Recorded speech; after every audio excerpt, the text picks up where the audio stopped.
Welcome to Snacks Weekly on Data Science. This podcast is all about making data science and machine learning knowledge accessible and less intimidating. Today, our topic is about experimentation. And more specifically, we will be talking about one methodology that can make experimentation faster. This topic is based on a tech blog with the title CUPED Explained, written by data scientists from a startup company called Statsig. The blog link is shared in this episode description if you want to take it for reference. From now on, I will break it down from both business and data science perspectives. Now let's get started. First, let's take a look from the business perspective. Why experimentation speed is critical, and why minimize the experiment variance is an important lever to speed things up.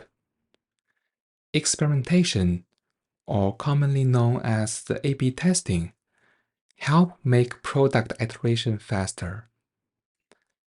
There are many companies with website and mobile apps, and they need to constantly make adjustments on the interfaces or features to improve the related metrics. For example, they want to improve how users' engagement metrics or to improve the monetization conversion rates. A/B testing is a very powerful and commonly used tool to help business make the right decision.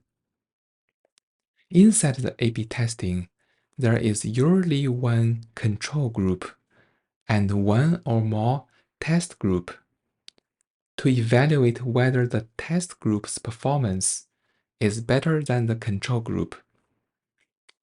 And it is important to see the improved performance from test group being statistically significant to draw a conclusion. By saying statistical significant, meaning that the conclusion or the observed metrics improvements is not likely due to the noise of the metrics, but because indeed the testing group is performing better than the control group. One key factors leading to the A/B testing results to get faster statistical significance is that the variance of the matrix difference between test group and the control group is smaller.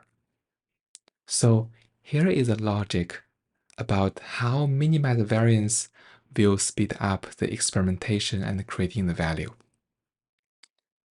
If each experimentation can evaluate the test versus control group performance difference with a much smaller variance, then the experiments can reach statistical significance much faster. Let's say it's twice faster. That means within a fixed timeline, there could be 2x the A/B testing running on the platform.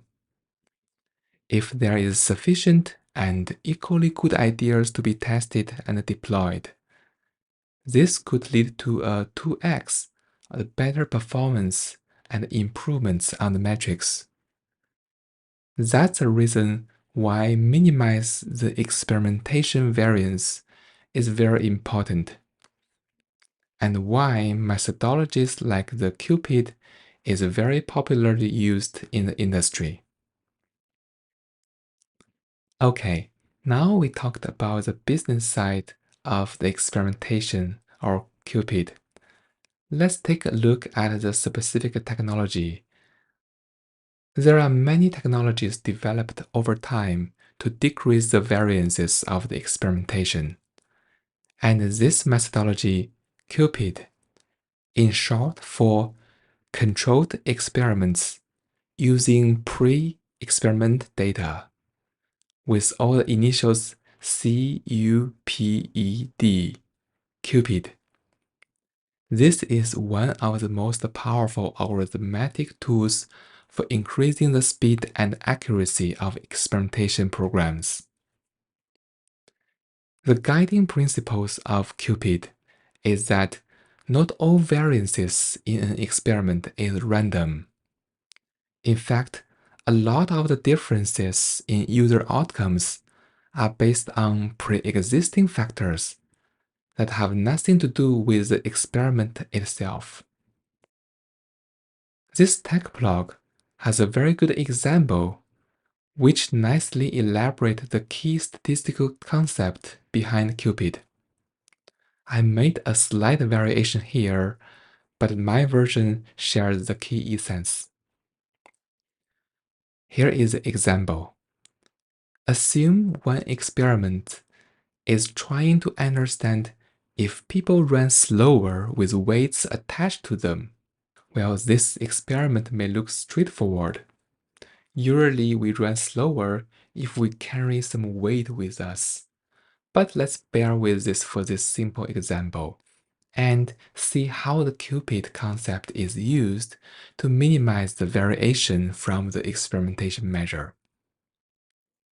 Assuming in these experiments, there are only 4 runners record their performance every day, starting from the experiments. 2 runners are attached with some of the weights while they're running, and 2 are not attached with any weights. The way we get which 2 runners being attached with the weights and not attached to the weights is totally randomized. So in principle, those 2 runners with weights and 2 runners without weights is well randomized based on a tossing coin. In theory, the treatment and the control groups are exactly the same. And in theory, if we run these experiments for infinite amount of time, the control and treatment group would eventually have, let's say, thousands of runners going through, and their performance difference can be read out directly. However, that would require too long of a waiting time for us as use case. And given there are only 4 runners or 4 samples coming every day, in practical, there would be some difference on the treatment and the control groups.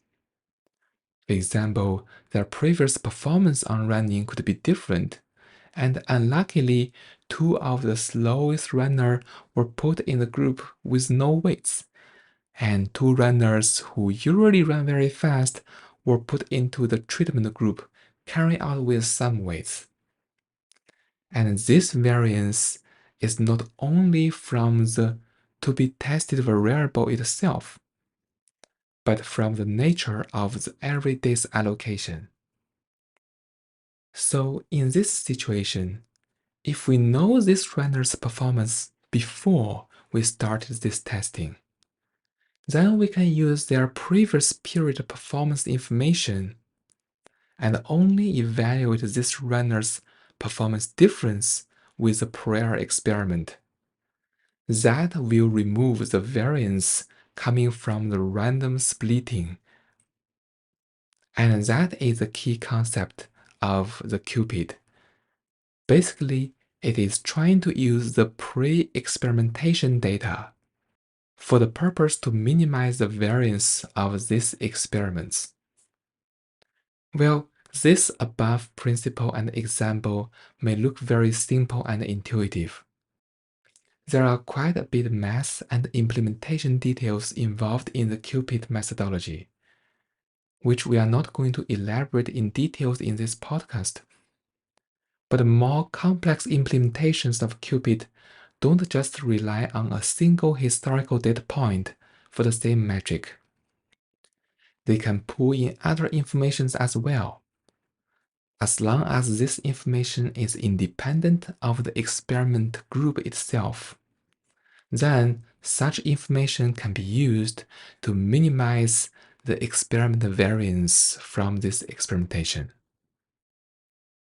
Okay, now we explained the key concepts of the CUPED methods. Let's take a look at some practical things how this would be used. There are some things people may want to be aware of in practical scenarios for CUPED to be applied. The first one is CUPED can only be helpful if used on users with some historical information. For example, if it is all new users coming into the system, then historical behavior information of these users are simply not available. Then one could not use the historical information to improve the variance calculation or minimize the variance calculation. A second good practice is that it is common to use the same metric from before the experiments as the covariate, because in practice it is usually a very effective predicator, and it makes intuitive sense in most cases. Just like our previous discussed case study, the experiment is trying to understand whether carrying the weight will impact the running speed. So, using the same running speed from before these experiments for the same user will help to minimize the variance of the experiments.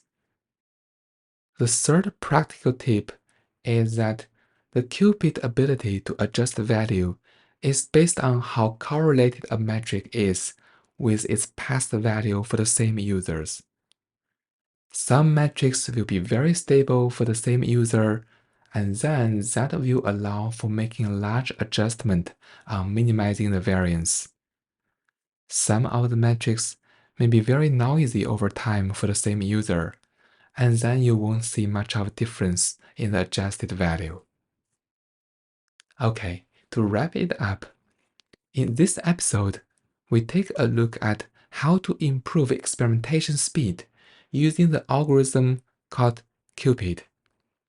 We shared the business perspective about why reducing matrix variance would lead to improved experimentation velocity and improved business value. On the data science side, we shared the guiding principles about the CUPED methodology, one hopefully very interesting example, and some good practices in your application. If you like the content of this episode, please subscribe to the channel, give me a 5-star review, and leave a comment. Your feedback is very appreciated, and I'll see you next week.